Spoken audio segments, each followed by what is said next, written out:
Interruption, but I'm Mike Wilbon. Victor Wembanyama shaved his head, Tone. Should we welcome him into the Bald Brotherhood? I'm Tony Kornheiser. No way. Club rule number one, it's got to fall out. Okay, no, that is not a rule because mine never fell out. Shaved, not fallen. Okay, if you grew it back, would you have of your head now? Doubtful. No. Doubtful. You would not. No, you would not. Gotta fall out. Welcome to PTI, boys and girls. In today's episode, Clippers are hot. The Commanders release renderings of their new stadium, and Booger McFarland joins us for 5 good minutes. But we begin today with reporting by ESPN's Adam Schefter that the Giants are working to finalize the hire of John Harbaugh as their new head coach. Harbaugh was fired last week by Baltimore after failing to make the playoffs, but he is a Super Bowl winner, and he has the 12th most coaching victories in the NFL. The Giants finished 4-13 this season. They've had a run of short-term, failed coaches since Tom Coughlin left in 2015. Wilbon, do you like this fit for both sides? Tony, I like the fit. I'm not going to go as crazy as a lot of people on various networks I hear. You know, they should just start planning the parade, you know, out near MetLife. I like the fit. First of all, it represents something the Giants haven't had for a few years, maybe 10 plus, stability and hope. And John Harbaugh certainly brings those. And yes, there's a level of expertise that is not to be denied or made fun of. But, you know, I mean, there's a lot of things that have to go right. And they didn't go right for John Harbaugh lately in Baltimore, which is why he's not still in Baltimore anymore, where he had a quarterback who's better than the one that the Giants are going to trot out there right after Labor Day. And they only won 3 playoff games with him in 7 years. I'm talking about Lamar Jackson teamed with John Harbaugh. So I like the fit, Tony. I think Giants fans should be excited. You know more about that being a New Yorker, but let's pump the brakes a tiny bit. Yeah, I feel the way you do that. Like, let's have a little bit of caution here. Let's not speed into the playoffs, as I was hearing this morning on a variety of shows. Yeah. That was an overly rosy outlook to me.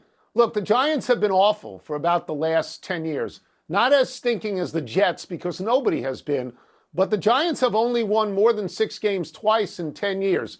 They went through, Ben McAdoo and Pat Shurmur and Joe Judge and Brian Daboll. Not one of them had been a successful head coach prior to getting that job with the Giants, and not one of them had a winning record there. The Giants had great success, obviously, with Bill Parcells and then with Tom Coughlin, but that's it in the last 40 years. Wow. Nobody else has had any success. So this is not a surefire ascendance. No. All right? You're not taking over a great franchise. You're not, people, managing the Yankees. It's not that. All right? Is it a good fit for the Giants? Great fit for the Giants. The guy won 193 games. It's a great fit for them. He's got a pedigree. Yeah. Is it a great fit for Harbaugh? I'm not sure about that. I'm assuming, since he wanted this job, that he likes Jackson Dart and thinks he'll be there for a while. There are other players. Malik Neighbors is out there. He's a good player. Maybe Scatterbo becomes a good player. Defensive line looks pretty good. But they were 4-13 this year, 3-14 last year, 6-11 the year before. That's 13-38. Ways to go. Okay, so don't put them in the playoffs just yet. Don't put them in the playoffs just yet. There's some real work to be done. Yeah, let's move. But it's an upgrade. It is an upgrade. It's an upgrade. We agreed down the line, Tone. Yep. Let's move down I-95, south, a couple hundred miles, where the Commanders have unveiled the first renderings of their new back-in-town, clear-roofed stadium, a roof, Tony. Pictures show the stadium built literally upon the foundations of the old RFK, where Washington played while winning 3 Super Bowls. The team hopes to complete construction of the venue by 2030. Tone, these renderings, you look at them, they make you feel what? They make me feel, as I'm sure they make you feel, nostalgic for RFK. Yeah. All right, where you and I covered games for almost 20 years, in that particular stadium. RFK, it looks like RFK. There's a sweep like RFK. It's not going to be the same stadium. As you say, it's domed. A clear roof would be very, very nice, actually. I think the people who have designed the really beautiful stadium in Minnesota, designed SoFi. But yeah, it makes me nostalgic for RFK. And like everybody else in Washington, I hated that dump in Maryland that Jack Kent Cooke built. All right, RFK was vibrant, RFK was welcoming, and FedEx Field had raw sewage leaking out. RFK, it actually bounced. You and I were there when it actually bounced when the team was winning, and the other one, the FedEx Field, sits there sort of like an open sore. Look, it's very deliberate what is going on here. They're building it inside the District of Columbia. They're building it on the RFK site. This is a deliberate attempt to attach themselves to their great past. And their great past is pretty much long gone. And so they have to recreate it. And this stadium is a step towards that recreation of a once great franchise. Let's keep in mind, RFK is a dump. RFK has long been a dump.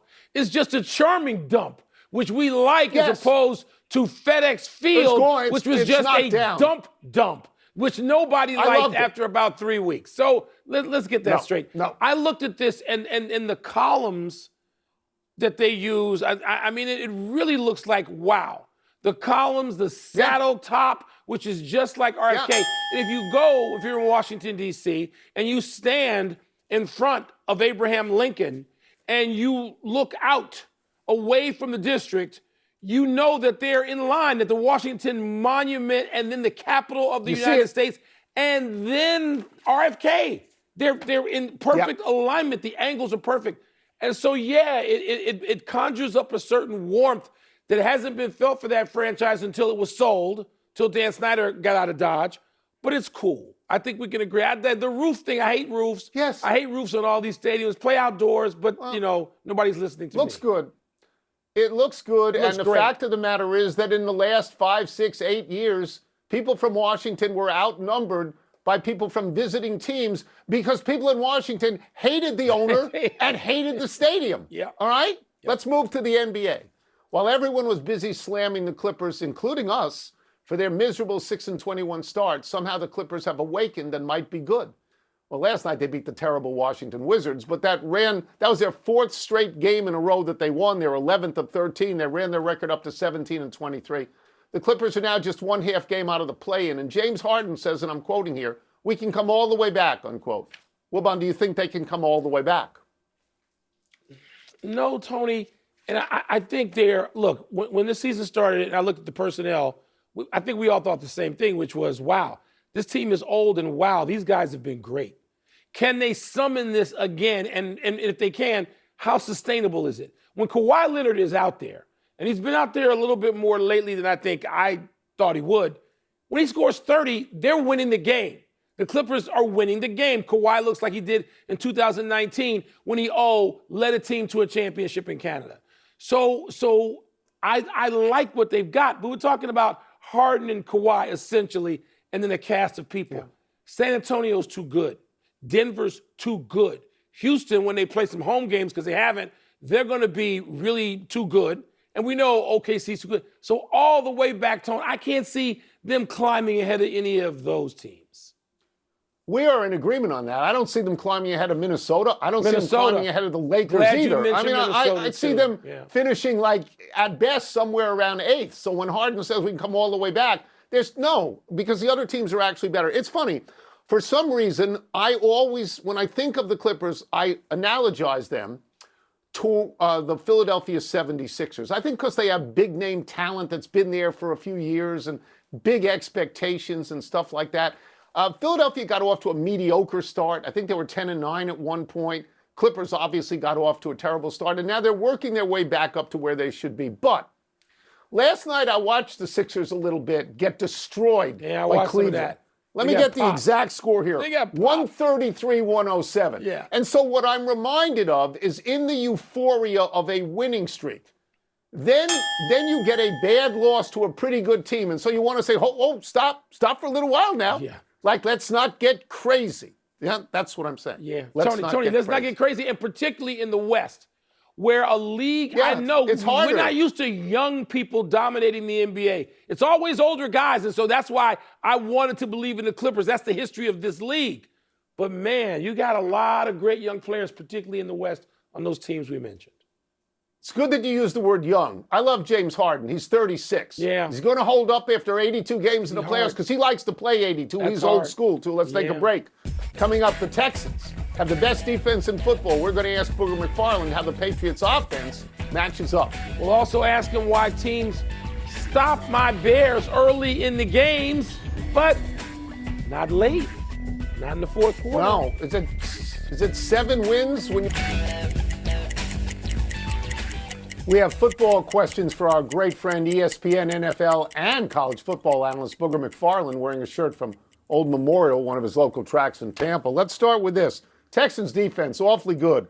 How does the Texans defense match up against the Patriots? You know, Tony, for the very first time, you asked the wrong question because you're asking how does the Texans defense match up to the Patriots? You need to ask it the other way around. How does the Patriots offense match up to the Texans? Mike Tyson never got asked, how do you match up against the opponent? The opponent was always asked, how are you going to deal with Mike Tyson? Because, and I make that comparison, not joking. This is the best defense I've seen the last couple years, guys. Pay attention to what they did on Monday night to the Pittsburgh Steelers. They're going to send Aaron Rodgers into retirement. Mike Tomlin has retired. It's an unbelievable speed that they play at. Everybody talks about the two ends when you talk about Daniil Hunter, Will Anderson Jr., but it's everybody. When you watch their tape, it's almost as if somebody has hit fast forward and they're playing at a faster speed. D'Amico Ryans, the head coach, is an outstanding defensive mind. They do a really good job of rallying to the ball. They don't give up big plays. They can cover on the back end. It's the best defense I've seen in football in quite a while. And so the question should be, not how are they going to deal with the Patriots, but how are the Patriots, who are going to start 2 rookie offensive linemen on the left side, guys, they got to block the Houston Texans. To me, that is a mismatch on the offensive line for the Patriots and the defensive line for the Texans. Tony, sounds like Booger is leading toward a little road dog situation here. Yeah. Sounds like that from the way he's talking up those Texans. They do look fearsome. The Broncos, Booger, have a very good defense too. And of course, the Bills have Josh Allen. Are you leaning defense again here? You know, I'm leaning more complete team because I think the Denver Broncos have the better team.